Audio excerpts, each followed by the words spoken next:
Welcome to the Young Pumpkin Spice TV video live stream. As you see the topic,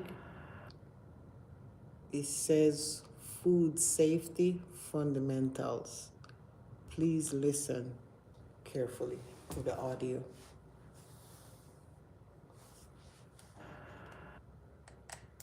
Food safety fundamentals.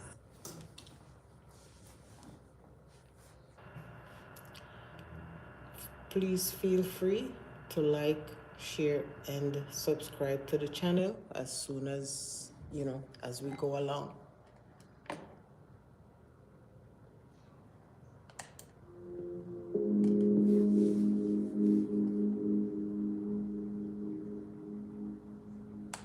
About this course. Every year, there are millions of people who get sick from foodborne illness, thousands who are hospitalized, and even some who die. There are many different germs that can contaminate foods and cause infection, and the dining model varies between different types of healthcare organizations, leaving numerous opportunities for contamination and foodborne infection. As a food service employee, you must be knowledgeable about foodborne illnesses, their causes, and steps you can take to prevent them. The purpose of this course is to teach you about foodborne illness and disease, why it is important to wash your hands effectively, and how to keep the food service area around you clean and sanitary.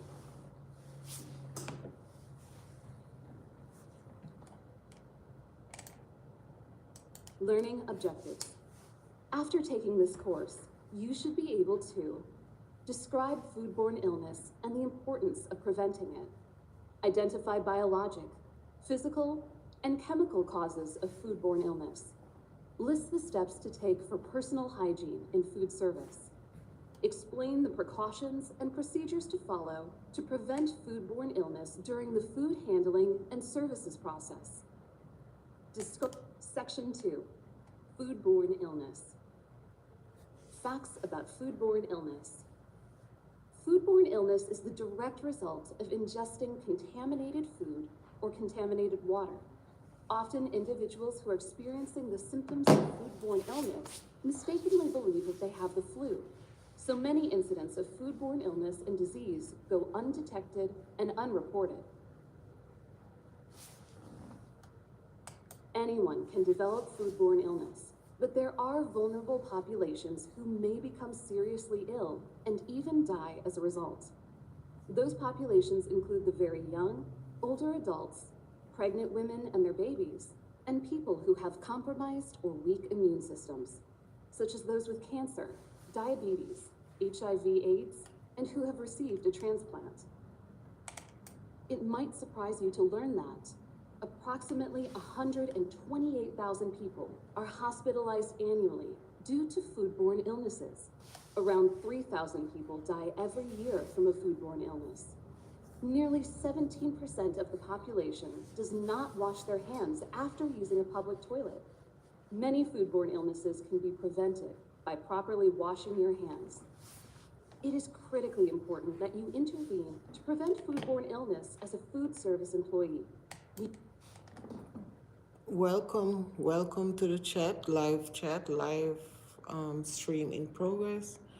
This live stream is solely for help purposes, for just a learning purposes.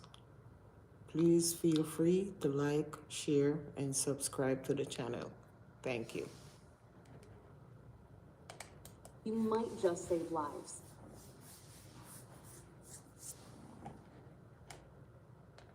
Definition. How many times have you, a family member, or someone you know had the 24-hour stomach flu? Chances are it was not the flu, but foodborne illness. Every year in the United States, it is estimated that there are approximately 48 million cases of foodborne illness, meaning 1 in 6 people in the US becomes ill from food. Illness related to food usually has a sudden onset and lasts a short time, but the symptoms can be mild, serious, or even life-threatening. Symptoms of foodborne illness include abdominal cramps and pain, nausea, vomiting, diarrhea, dehydration, fever. Other symptoms are potentially more serious, such as multi-organ failure and cancer, and may also cause dysfunction in the brain and neurological system, the reproductive system, and the immune system. Foodborne illness and disease is defined by the World Health Organization as illness that occurs from eating foods that are contaminated with foreign bodies, such as microorganisms, physical contaminants, or chemicals. This contamination can occur before the food reaches the kitchen area, or by food handlers. It is a worldwide health problem that continues to grow, and you have a responsibility as a food service worker to intervene whenever possible to eliminate preventable foodborne illness. Employee practices.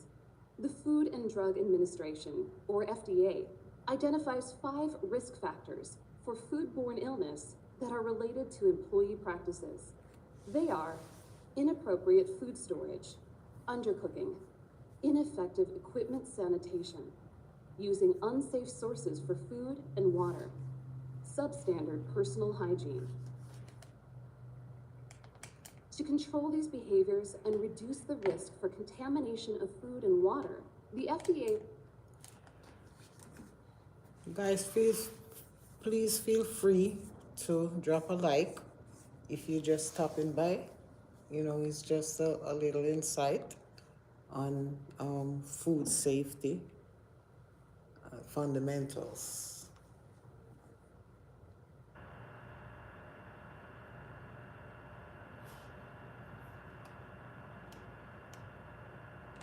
recommends 5 practices for food service employees. They encompass standards for employee demonstration of knowledge, organizational employee health controls, policies, and procedures, recognizing the role that employees' hands have in transmission, and ensuring proper hand hygiene practice, providing recommendations for time and temperature controls when preparing, serving, and storing food, issuing recommendations for consumers about safe food handling and preparation.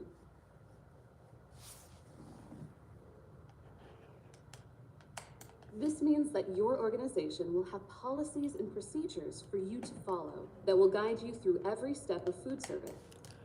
All the steps in food preparations, you need to have training, hand washing, employ health protocols. You know, you wear the proper ear gears, keeping your fingernails short and clean, minimize the jewelry you wear while you're preparing the food. And the list goes on. Causes.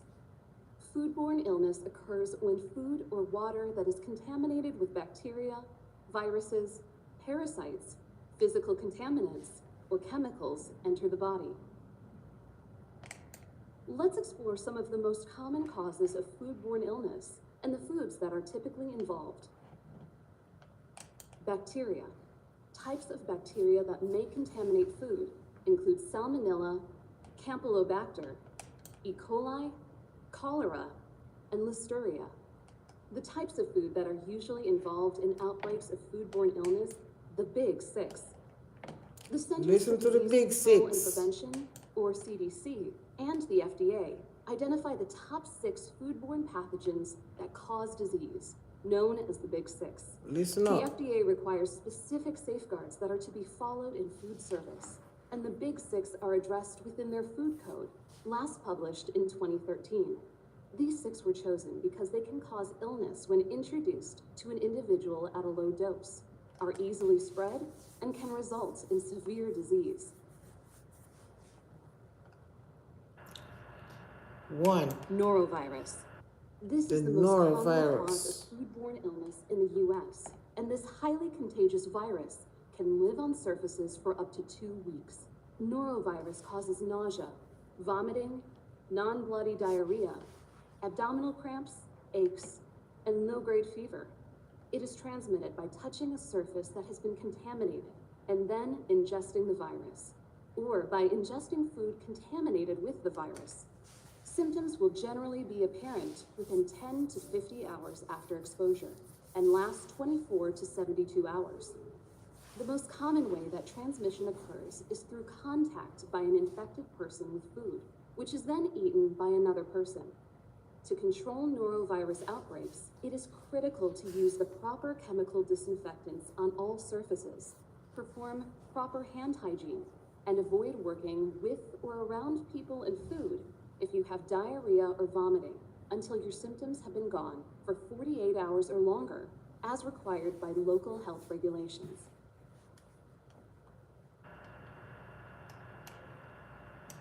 Salmonella typhi. This is a rare foodborne illness, but can cause high fevers, weakness, muscle aches, diarrhea, constipation, and abdominal pain, headache, loss of appetite, a rose-colored rash. Hepatitis A virus. This is most commonly spread through water or food that has been contaminated with fecal waste. It is preventable using an immunization, although the U.S. does not currently recommend giving the immunization to food service employees.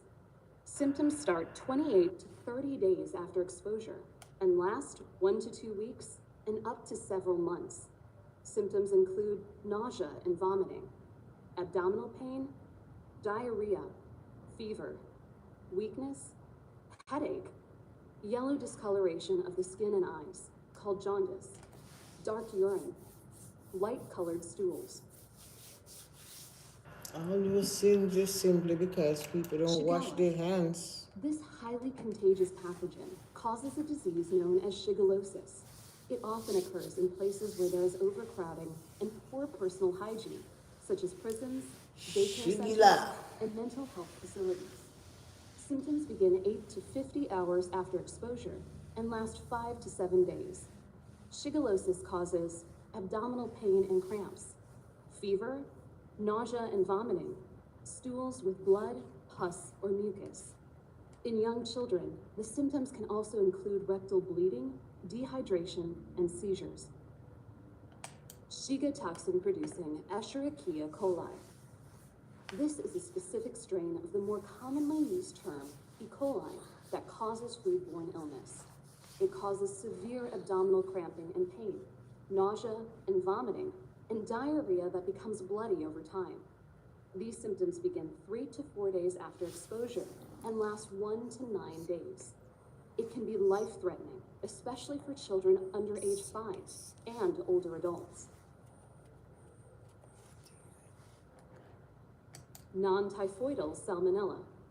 The 2013 FDA Food Code requires that employees report a diagnosis of non-typhoidal salmonella to their employer, as it is the primary cause of hospitalizations and deaths in the U.S. from foodborne illness. It causes fever, abdominal cramps, and diarrhea. Symptoms usually begin 12 to 72 hours after exposure and last 4 to 7 days. It is And guys, all this is coming from the CDA and the FDA. Identify the top 6 foodborne pathogens that causes, all this disease, So just listen, is just for insight, educational purposes only. Yeah. transmitted by eating contaminated foods, drinking contaminated water, and touching a contaminated surface, animal, or object, and then ingesting the salmonella pathogen.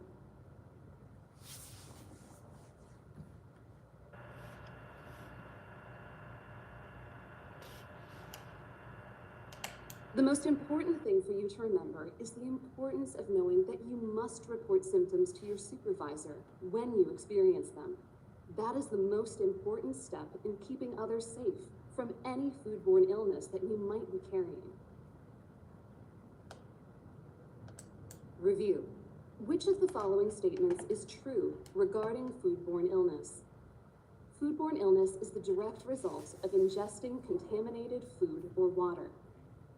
Most incidences of foodborne illness and disease are detected and reported. Foodborne illness does not cause death.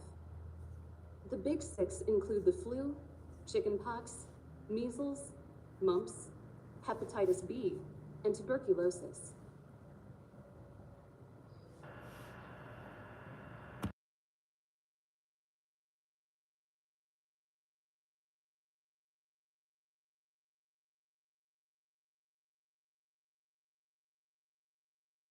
Drinking food or water contaminated with microorganisms, physical contaminants, or chemicals. Summary. Foodborne illness occurs when an individual ingests food or water contaminated with microorganisms, physical contaminants, or chemicals. Anyone can experience foodborne illness, although most people do not recognize their illness as being related to food or water, and therefore do not report it as foodborne. It is important to prevent it because of the potentially serious nature of the symptoms of foodborne illness, which can lead to death. Section 3. Personal health and hygiene. Personal health. The FDA identifies 3 specific interventions that you should follow to prevent the transmission of foodborne illness. Maintain proper hand hygiene practices. Refrain from handling ready-to-eat foods, which are foods that are safe to eat without additional cooking or preparation, with bare hands. Ready-to-eat foods are not designed to go through the cooking process again to kill bacteria, so disposable gloves are necessary when handling them. Avoid working and handling food when ill. Okay, guys, we're coming to the end of this now, so I hope everybody get an insight of or an example of what we're talking about. It's just that, you know, practice proper hygiene. That's all it is saying in a nutshell.